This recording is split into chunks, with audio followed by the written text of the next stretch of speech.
Přátelé, kamarádi, vás zdravíme z Piešťan ze Slovenska. Vedle mě už je Ivan Lakatoš, odborný poradce kanceláře dětského ombudsmana. A nás by, Ivane, zajímalo, jak se z kluka z dětského domova stal člen týmu dětského ombudsmana.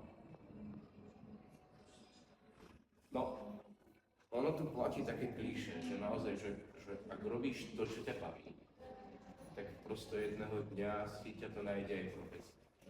A mňa celý čas, keď som vyrastal v tom detskom domove, vždy som šiel ďalej než ostatní, vždy som hľadal riešenia, vždy som chcel byť ten, ktorý pomáha tým deťom, že som robil animátora, rôzne iné aktivity, vzdelával sa popri tom, účastňoval sa konferencií.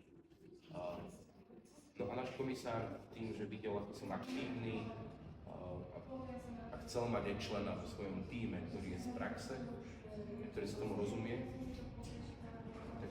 tak som sa dostal do týmu úradu komisára. A je něco, co by si vzkázal třeba i dětem z našich dětských domovů? Či by si je třeba podpořil, povzbudil? Čím ďalej si uvedomujem, aký dôležitý je všeobecný prehľad. Že vedieť, že v akejkoľvek situácii viem nejakým spôsobom reagovať. Ja neviem, že ktorý slávny to povedal, ale keď som to počul prvýkrát, mňa to veľmi fascinovalo. To bolo, že každý by mal vedieť niečo o všetkom a všetko o niečom.